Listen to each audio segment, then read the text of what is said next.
Saudara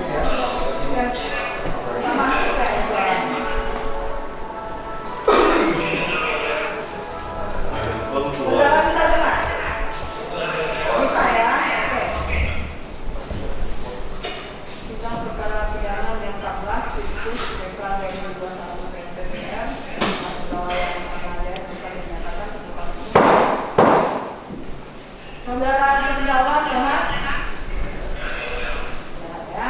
bisa mengikuti persidangan sesuai dengan jadwal hari ini. Pembacaan pembelaan atau pledoi dari terdakwa maupun dari penasihat hukum. Silakan. Siapa dulu yang akan membacakan? Apakah terdakwa pledoi pribadi juga atau kedua-duanya juga? Kedua-duanya. Ya. Ya, siapa yang membacakan? Silakan. Silakan dulu. Ya, silakan.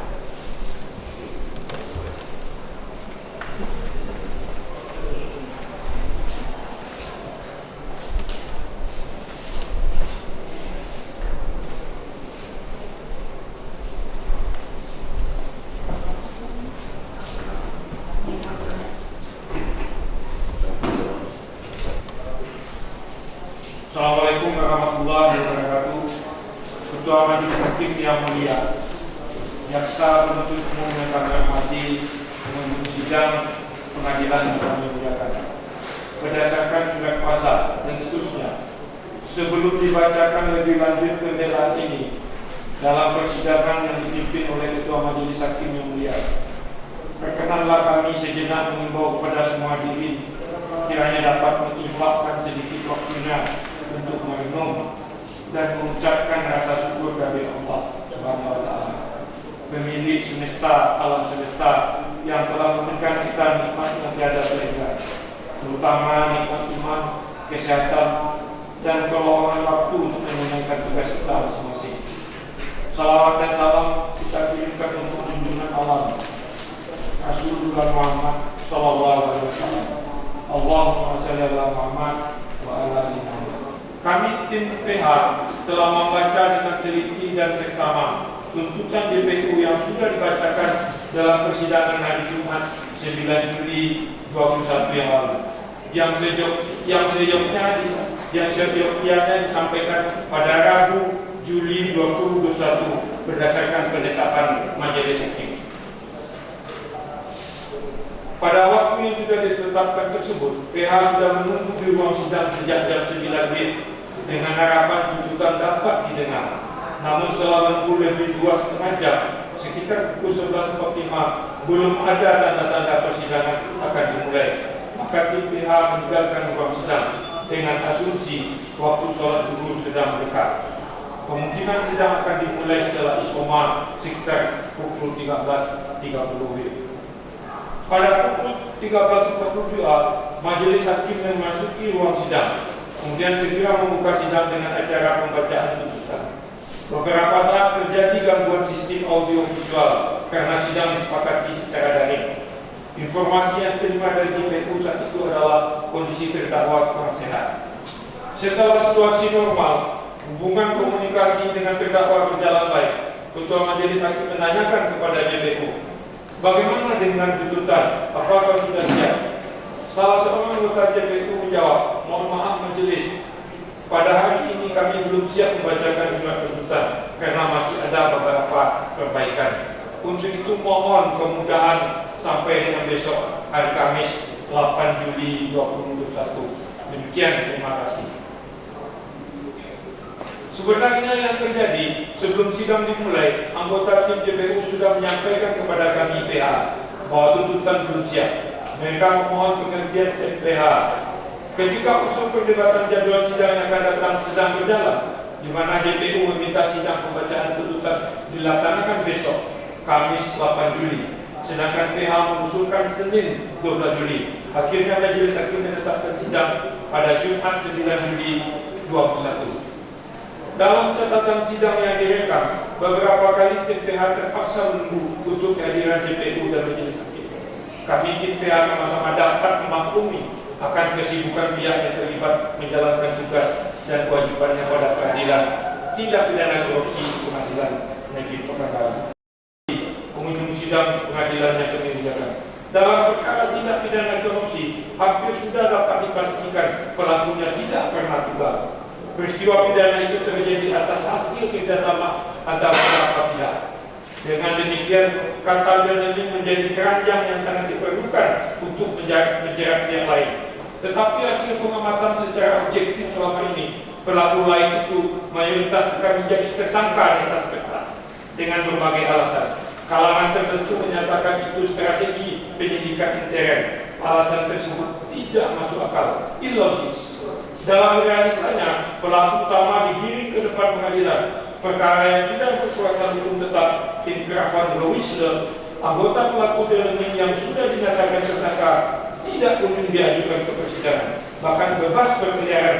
Oleh karena itu, dalam dakwaan yang mencantumkan secara bersama-sama dengan si Anu adalah kalimat lip service dan sukar dipercaya. Dalam pemeriksaan perkara klien kami, terungkap fakta absolut yang tidak dapat dibantah, bahwa tindak pidana korupsi yang didakwakan bersama pihak lain lebih dari satu orang. Dalam kurung Rio Harta, Dona Fitria, Dekus Endang, dan Erika. Mereka berada pada lingkaran pertama, berperan secara aktif serta strategik, dan lebih penting lagi, mereka adalah para eksekutornya. Kami PH yakin seyakin-yakinnya kontribusi mereka sangat besar, signifikan, dan menentukan. Di sisi, kalau mereka tidak ada, peristiwa perkara pidana nonsens bisa terjadi. Jika dikaitkan pula dengan dakwaan dan tuntutan JPU dengan mencantumkan pasal 64 ayat 1 KUHP bahwa perbuatan ini berlanjut, maka dalam kenyataannya setelah terdakwa berhenti dari jabatannya sebagai kepala Bapeda, peristiwa yang dianggap pidana berlangsung terus.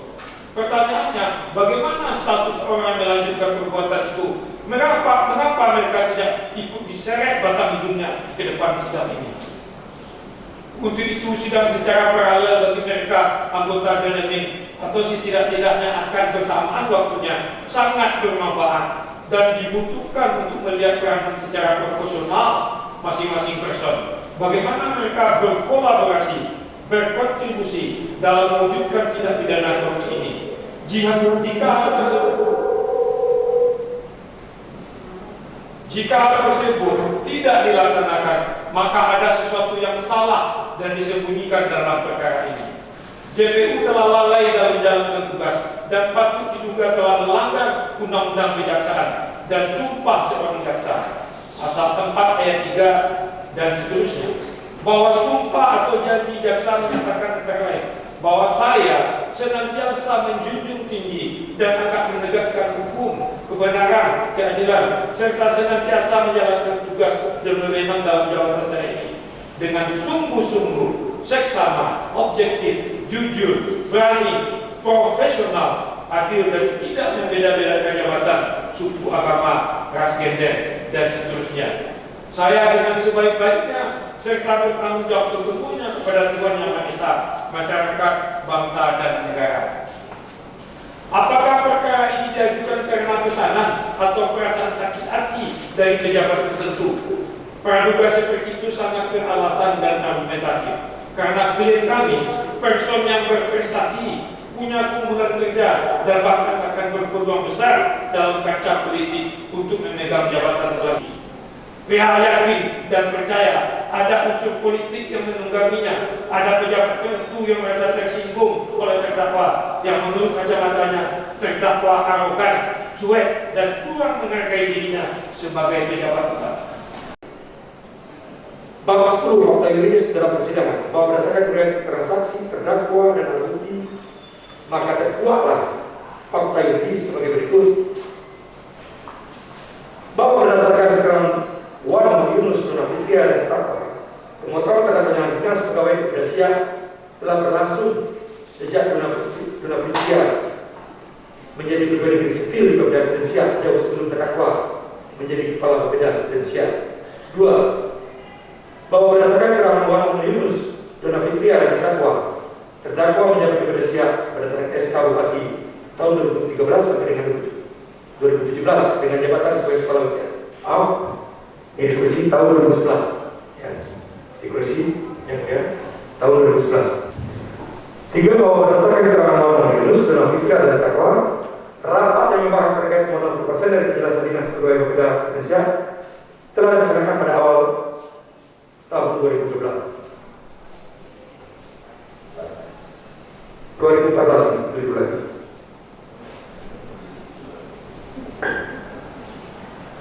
Izin yang mulia koreksi tentang 2014. Bahwa berdasarkan keterangan terlebih terdakwa pada tahun 2012, Donald Firtian meminta kepada terdakwa untuk menyampaikan dalam rapat tahun 2014 terkait pemotongan penjelasan dinas dengan berkata, Pak, tolong sampaikan terkait pemotongan penjelasan dinas 1%. Kalau saya yang menyampaikan, suara saya tidak didengar. Tapi kalau Bapak yang sampaikan mereka satu, sehingga terdakwa pada saat rapat menyampaikan ada pemotongan perjalanan 10%, setuju atau tidak, apabila setuju silahkan disampaikan. 6 sampai 10 dia akan dibacakan. Masuk pada bab 11, tunjuk halaman 515. Berdasarkan ketentuan pasal 188 ayat 1 kuhap menyatakan bahwa petunjuk adalah perbuatan kejadian keadaan karena persesuaiannya, baik antara yang satu dengan yang lain maupun dengan tindak pidana itu sendiri, menandakan bahwa telah terjadi suatu tindak pidana siapa pelakunya, dan petunjuk tersebut dapat diperoleh dari keterangan kesesuaian keterangan saksi, keterangan ahli, bukti surat, dan keterangan terdakwa. Ini pasal 188 ayat 2 kuhap. Bahwa berdasarkan fakta-fakta yang terdapat dalam persidangan yang diperoleh melalui pokok-pokok keterangan saksi-saksi dengan terdakwa dalam bukti sehingga diperoleh petunjuk bahwa dari keterangan saksi Donald Firtian bahwa saksi menjelaskan tidak ada saksi yang melihat dan mengetahui adanya penyerahan uang kepada terdakwa, bahwa saksi menjelaskan ada bukti catatan sudah tidak ada lagi, saksi mengakui bahwa rekat SPPD yang diperlihatkan JPU dalam persidangan adalah rekat SPPD yang dibuat atas permintaan penyidik yang kemudian saksi diminta untuk menandatanganinya dalam kurung penyidik ketika saksi tidak lagi bekerja di Bapeda Siak, tapi sudah pindah tugas ke kantor gubernur tahun 2020. Rekap SPPD tersebut bukan rekap SPPD sebagaimana yang dibuat tiap tahun dan dilaporkan kepada BPK dan seberat daerah. Rekap SPPD tersebut berbeda dengan yang dilaporkan seluruh kepada BPK dan Provinsi Riau. Dari keterangan saksi hari bersedang, saksi menjelaskan tidak ada yang lihat atau adanya penyerahan uang kepada terdakwa. Saksi menjelaskan ada bukti catatan sudah tidak lagi. Saksi juga mengakui bahwa rekap SPPD tersebut berbeda dari SPPD yang dibuat atau dilaporkan kepada BPK. Kemudian dari keterangan saksi Gerita, bahwa saksi menjelaskan tidak ada saksi yang mengetahui dan tidak ada saksi yang mengetahui adanya penyerahan uang pada terdakwa. Bahwa saksi menjelaskan ada bukti tersebut catatan tidak ada lagi. Kemudian saksi mengakui bahwa rekap SPPD yang diperlihatkan JPU dan persidangan bahwa rekap SPPD yang dibuat permintaan penyidik bukan SPPD yang dibuat dan dilaporkan setiap tahun kepada BPK dan seberat daerah. Bahwa yang menyuruh staf dan mengisi sekretaris kosong dalam pengadaan SPK adalah saksi sendiri. Bahwa terdakwa tidak kenal dengan ketiga dan tidak barang jasa. Kemudian dari keterangan saksi Eka Susandi, bahwa dalam makan minum yang menyuruh saksi mengisi sekretaris kosong adalah Erika. Bahwa yang menentukan ketiga menyediakan makan minum adalah saksi sendiri. Bahwa terdakwa tidak kenal dengan ketiga yang menyediakan barang jasa dan pengadaan makan minum. Dari keterangan saksi Rita bahwa makan minum dalam makan minum yang menyuruh bahwa saksi mengisi kwitansi adalah mengisi saksi kwitansi kosong adalah saksi sendiri. Bahwa terdakwa tidak kenal dengan ketiga yang menyediakan barang jasa dan pengadaan ATK. Bahwa terdakwa tidak kenal dengan ketiga dalam penyediaan barang jasa dalam keadaan makan dan minum. Dikaitkan dengan alat bukti bahwa ternyata ada bukti rekap SPPD yang diberikan JPU dalam persidangan ternyata bukanlah rekap SPPD sebagaimana yang dibuat setiap tahun dan dilaporkan pada anggota BPK dan inspektorat daerah.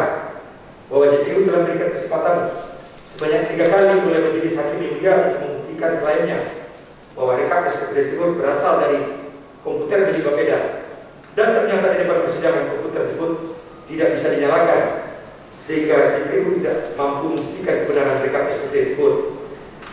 Bahwa menurut keterangan saksi di atas tidak jelas keterlibatan langsung terdakwa dalam perbuatan yang dapat diperberai ATK dan makan minum. Bahwa dari pokok-pokok keterangan saksi dan bukti maka tidak terdapat petunjuk yang jelas dan pasti dalam kurung bias dan abu bahwa terdakwa melakukan perbuatan sebagaimana yang dituntut oleh JPU.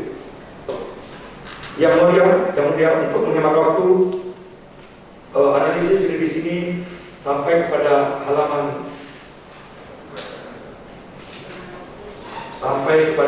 kesimpulan sampai kepada halaman 552.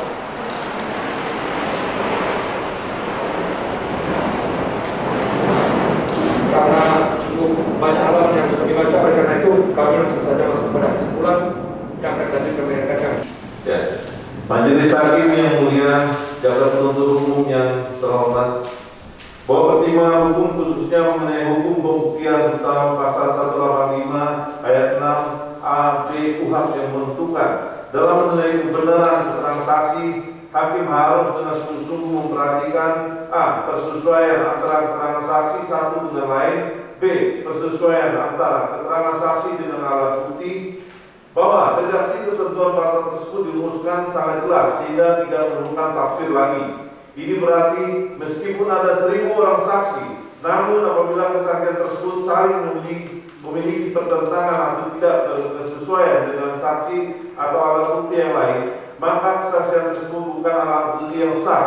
Konsekuensinya, kesaksian tersebut harus dikesampingkan karena tidak memiliki kualitas pembuktian.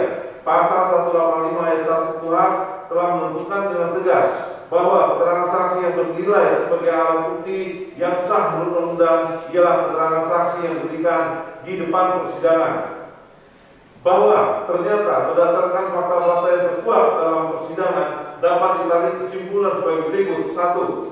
Bahwa terdakwa ditetapkan sebagai tersangka tanggal 22 Desember 2021 sebelum adanya audit kerugian negara tanggal 29 Januari 2021 oleh Inspektorat Kota Pekanbaru yang dijadikan acuan untuk memeriksa kerugian negara oleh Kejaksaan Tinggi Riau.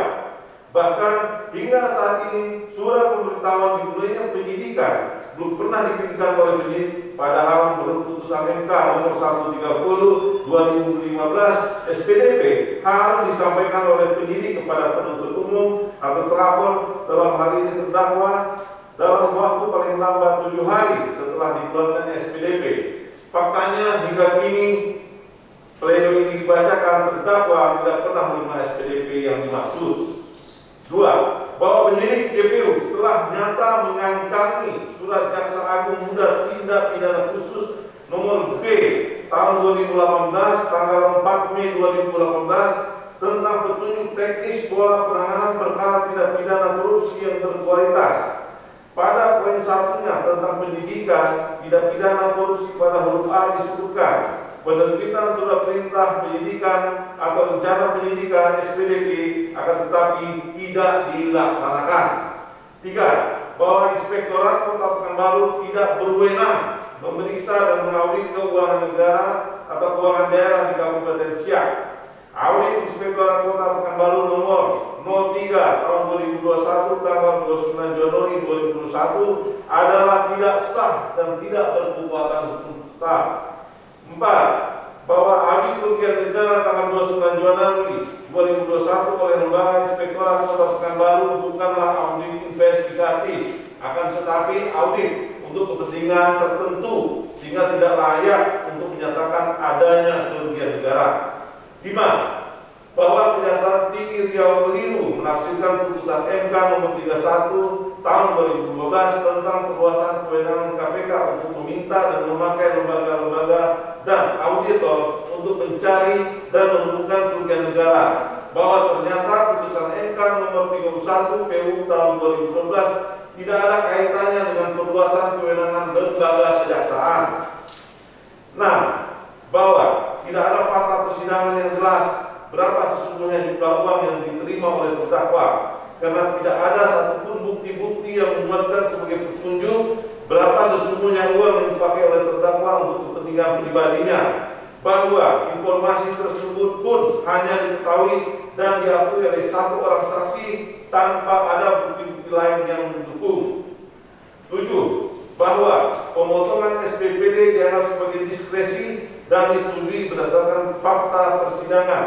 Potongan 10% tersebut tidak pernah ada keberatan dan semua saksi mengatakan bahwa yang dipotong tersebut adalah uang mereka, sesuai dengan keterangan ahli yang mengatakan bahwa ketika dilakukan penyerahan uang tersebut bukan lagi menjadi uang negara karena telah beralih menjadi uang milik saksi ASN pelaku SPPD, dan sejak SPD disetujui dan disahkan bahwa tentang diskresi ini juga dikuatkan oleh saksi ahli administrasi negara Dr. Maksasai Indra, Pahit halaman 366.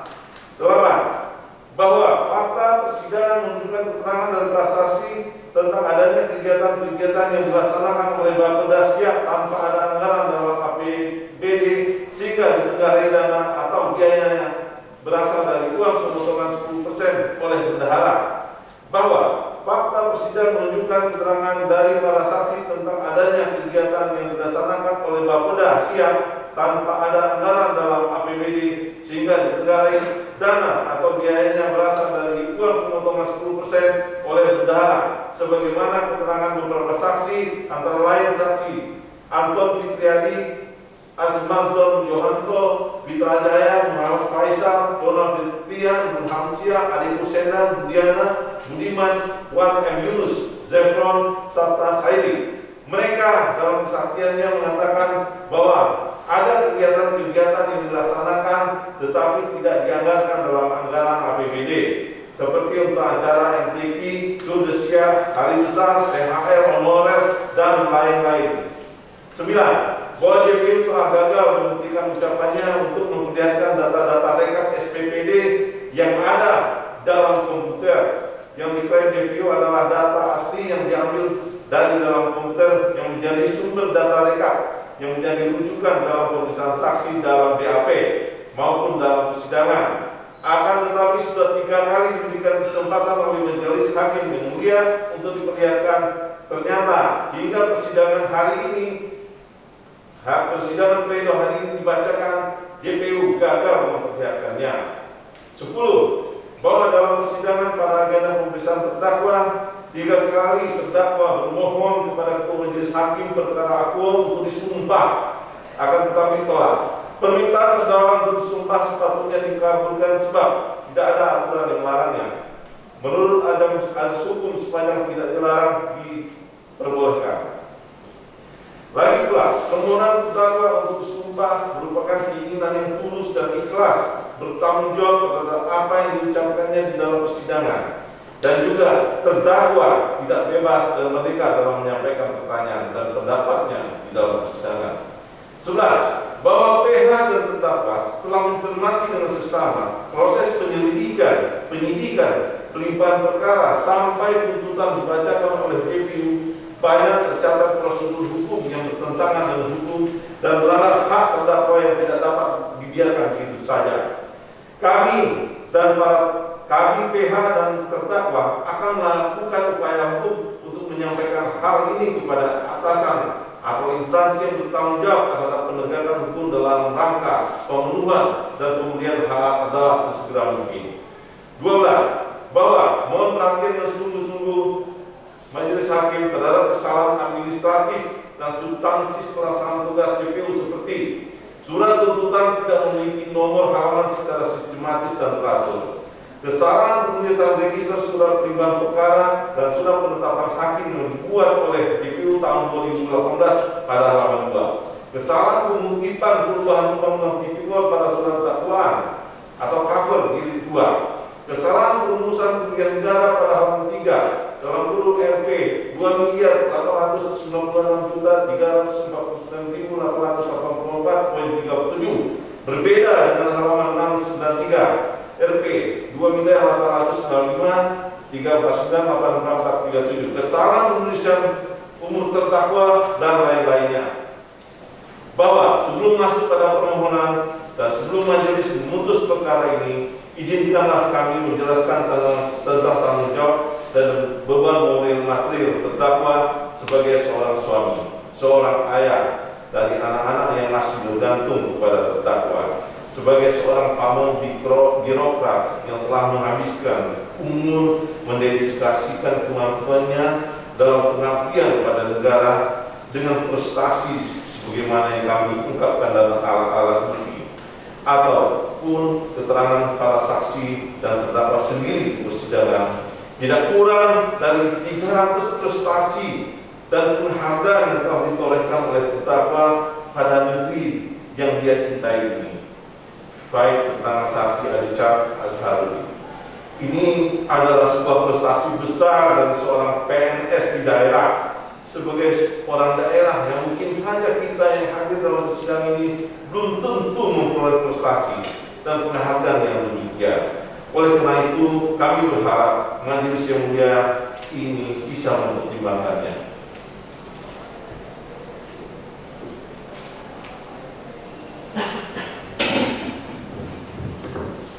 Lanjutkan. Izin yang mulia.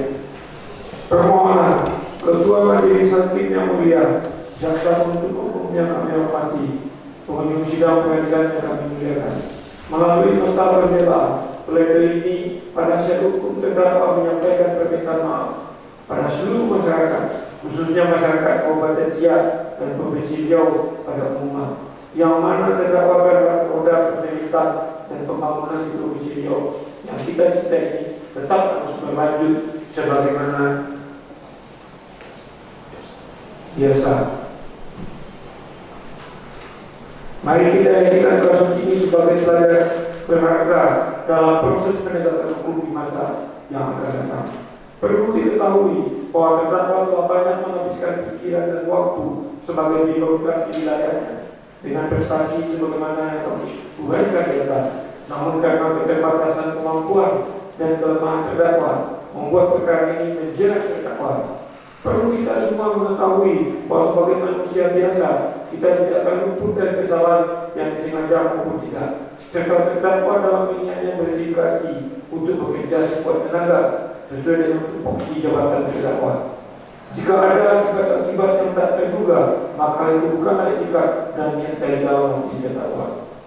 Bahwa kami yakin dan percaya majelis hakim yang menyidangkan perkara terdakwa yang sedang duduk menanti keadilan di hadapan kita ini adalah majelis hakim yang diharapkan tidak akan secara gegabah melakukan jumping to conclusion, tetapi betul-betul memeriksa dan memutus perkara ini berdasarkan kesalahan terdakwa serta dapat mencerminkan rasa keadilan yang pada diri majelis hakim.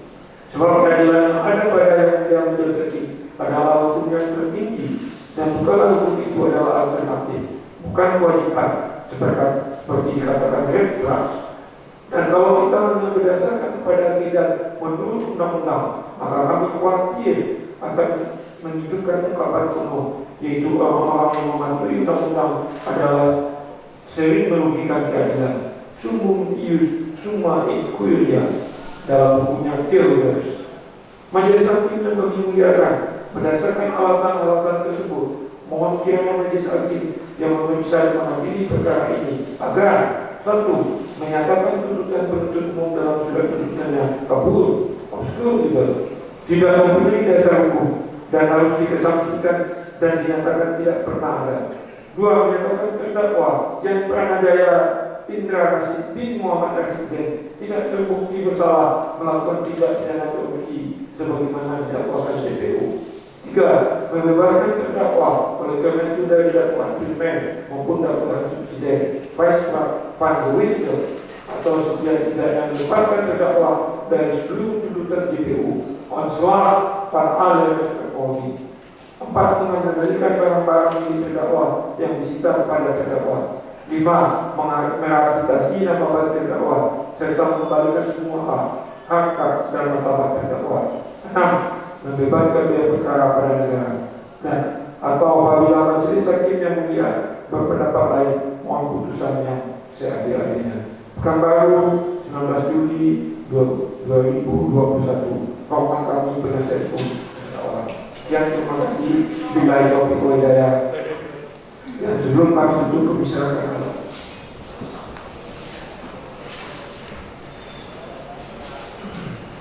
kami serahkan berikut pledoi daripada yang bersangkutan dan diiringi oleh pembaca pledoi langsung dari tempat beliau ditahan di Jalan Hukum. Terima kasih atas perhatian dan kesabaran majelis hakim, JPU dan seluruh hadirin sidang yang kami hormati. Billahi taufiq wal hidayah. Assalamualaikum warahmatullahi wabarakatuh. Ya, silakan saudara bacakan. Saya akan menyampaikan sesuai tentang pribadi saya, nama yang berada di deklarasi karena pemerintah dan hukum. Saya muncul di dunia malam. Kenapa saya harus didalamkan? Itu yang merupakan bagi saya. Assalamualaikum warahmatullahi wabarakatuh. Semua yang bergerak rezeki dan seluruh umum di penasihat saya setelah ini. Pertama saya banyak bersyukur kepada Allah SWT atas rahmat dan karunia-Nya dan semua masjid ibadah sadar mencontoh upaya dan kesalahan hidup saya dalam sisa-sisa kehidupan saya depan. Saya mengucapkan terima kasih kepada teman-teman masjid dan rekan-rekan media di penasihat saya lalu wajib tidak memperbincangkan, khususnya istri saya yang sangat saya cintai, selalu memberi semangat dan kekuatan bagi saya, mulai dari selama menjalani lima tahunan sampai mengikuti persidangan ini. Sekarang saya dan saudara yang saya cintai dan saya sayang, Alia, Alvin, Tito, abang kakak saya, adik-adik serta famili dan anak sekolah. Perlu saya sampaikan, kesedihan saya paling dalam yang mulia ketika anak saya yang perempuan wisuda harus di penjara dari Pajajaran. Saya mesti mereka dengan ketaatan yang kuat, agama yang kuat, kita yang kuat, akhirnya harus wisuda di penjara. Itu yang saya sedihkan. Dia bertanya, saya salah apa? Ayah kita semuanya. Yang mulia yang berkata, setelah menangkan sekolah mengatas cita-cita saya hanya menjadi dosen IT hukum internasional. Karena begitu kagumnya saya dengan Allah besok butuh tentang Usman Hajar pernah menjadi menteri kehakiman sekaligus guru besar internasional di Universitas Pajajaran. Makanya saya waktu itu ingin kalangan saya Pajajaran di dalam persidangan. Artinya dengan kebebasan tanpa ada paksa. Proses selanjutnya terkait dengan pemotongan yang dilakukan oleh bidang pertimbangan pada perjalanannya tidak pernah dilaporkan kepada saya sebagai kepala bidang. Dia akan selaku pimpinan berat. Makanya saya mohon waktu itu sama majelis yang mulia, saya mohon angkat Quran supaya saya bisa menjelaskannya dengan apa yang sebenarnya, berapa yang telah terkumpul dan apa yang digunakan. Ini sama dengan pengakuan dari Wan Muhammad selaku kepala Bapeda. Setelah saya juga tidak mengetahui berapa besar itu dan apa saja digunakan. Ini juga tidak pernah dilakukan baik secara lisan maupun tertulis oleh dalam kepada saudara ini. Begitu juga dilakukan pada pengeluaran bagi di saudara adik yang kita tidak pernah melakukan hal yang sama kepada saya setelah pacarannya. Di dalam proses perjalanan bukti pengawasan yang disampaikan oleh jaksa menuntut umum sebagai alat bukti itu tidak pernah saya ketahui kegunaannya karena tidak ada bukti tanda saya sebagai kepala Bapeda atau selaku pengguna anggaran sebagaimana layaknya laporan resmi lembaga pemerintahan. Perlu juga ditekankan pada kesempatan ini bahwa selama pelaksanaan penyelidikan di Bapeda mulai tahun jabat dengan tahun anggaran 2017 telah dilakukan audit oleh BPK di dua beliau dan staf beliau serta disesuaikan oleh kepada dia. Tidak ada temuan di pasal. Nah, kalau ada temuan itu tidak dikembalikan sesuai dengan hasil dari BPK ini bahwa 60 hari setelah LHP dikeluarkan itu wajib dilakukan pengembalian kerugian negara. Itu bisa dicicil karena ada tidak lanjutnya. Berdasarkan pengakuan saksi saudari Samsia dan saudara kalau tidak mau pemotongan perjalanan tetap dilakukan setelah saya tidak menyemak sebagai kepala Bapeda. Itu juga disampaikan oleh saudara di Jenda pada waktu kunjung ke rumah dinas Jenda Pembina Jalan Kedemana nomor 13 setelah diperiksa sebagai saksi di Kejati Riau pada Juli 2020. Dua pengadilan Iskandar. Untuk adalah pengadilan APK, saya tidak pernah tahu apa yang dilakukan oleh saudara Elisa sebagai masuk bagi umum yang telah saya percaya dengan mengalami dengan Bapeda. Ternyata saudara Elisa telah melakukan tindakan di waktu yang selama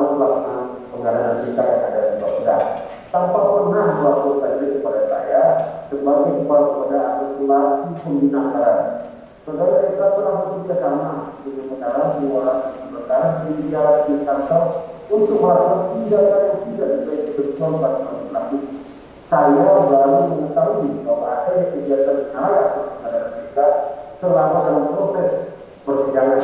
Dan saya juga tidak pernah dilakukan dan melakukan kita perkanan kepada atau tujuan yang paling menyakitkan yang kita percaya dari cara berpengawasan dan selama kita sebagai saksi kebijakan diri oleh selama sebagai saksi saudara kita telah melakukan tindakan di luar batas kewenangannya. Seolah tindakan tersebut telah mendapatkan persetujuan dari saya dan semua dilakukannya dibutuhkan untuk kepentingan pribadi saya. Kenyataannya saudara kita tidak pernah melaporkan kepada saya tentang uang kelebihan dari APK selama 3 tahun dari tahun 2015 sampai dengan tahun 2017 bagaimana keterangan di persidangan sebagai saksi. Apalagi dalam proses persidangan saudara kita menyatakan telah menyerahkan uang kepada saya kapan didukung oleh bukti yang kuat, kapan menyerahkan, di mana dan siapa yang menyaksikan. Dari kita menyerahkan uang kepada saya. 3. Pada masa minum bahwa tahun 2013 sampai 2017. Pada pengadaan kegiatan ini, ujian negara ditutupkan kepada saya hampir 700 juta lebih, dan ini tidak bisa dipertanggungjawabkan. Kenyataannya saya sampaikan. Pertama, anggaran untuk kegiatan masa minum mulai tahun 2013 sampai 2015 terdiri dari kegiatan rapat masa minum hanya sebagai upah makan siang, dan kegiatan tersebut telah dilaksanakan sesuai dengan aturan dan standar biaya yang ditetapkan. Pelaksanaan anggaran kegiatan makan minum hanya sebagai kegiatan makan siang seperti dan itu sudah dilaksanakan oleh pejabat sebelumnya sesuai dengan keterangan saksi. Kegiatan makan minum hanya pegawai yang disediakan oleh saksi ini akan menceritakan ini dibenarkan juga oleh para saksi pada persidangan. Namun anehnya JPU tidak menghadirkan saudara ini sebagai saksi yang seharusnya JPU menghadirkan saudara ini karena untuk pentingnya peradilan pelaksana atau penyedia makan siang pegawai dokter atau siswa bagi akan dinyatakan bahwa anggaran makan ini tahun 2013 sampai 2020 tidak dapat dipertanggungjawabkan. Dan sesungguhnya orang-orang yang membela keadaannya tidak ada satu dosa terhadap mereka. Dalam ini kita kritisi dari soal ajuran, daripada dalam sejarah, kritisi biaya sebenarnya. Katakanlah, wahai Tuhan yang mempunyai kerajaan, Engkau berikan kerajaan kepada Engkau yang hendaki, dan Engkau tahu kerajaan dari seorang yang Engkau hendaki. Engkau muliakan orang yang Engkau hendaki, dan Engkau hinakan orang yang Engkau hendaki. Di tangan Engkau lah segala kebijakan dari Allah, sesungguhnya yang Engkau maha kuasa segala sesuatu. Demikian saudara saya atas perhatian dan kebijaksanaan yang mulia seperti yang saya hormati dan saya cintai. Saya ucapkan terima kasih kepada saya. Semoga Allah SWT senantiasa berkah, rahmat, taufik dan hidayah kepada kita semua. Amin. Ya Rabbal Alamin.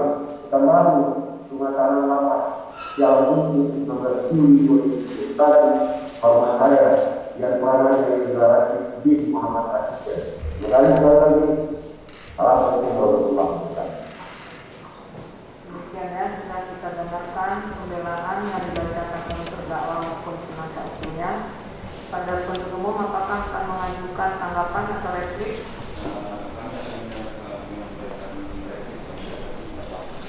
Ya, kami beri waktu hari Rabu ya. Replik kami beri waktu hari Rabu. Ya, ini tahanan sampai kapan? Sekarang lihat nggak tahanan? Hari Rabu tanggal 21 Juli 2021. Ya.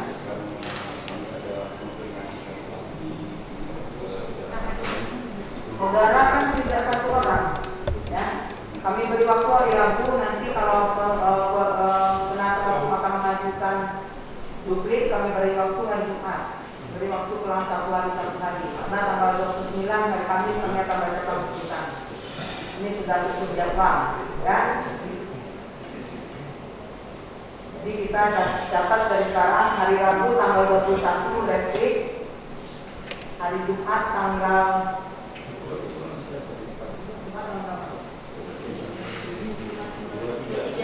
hari Jumat tanggal 23 duplik, kalau penasihat hukum akan mengajukan duplik. Hari Kamis tanggal 29 kami akan bacakan putusan. Jadi seperti itu jadwalnya. Itu ya.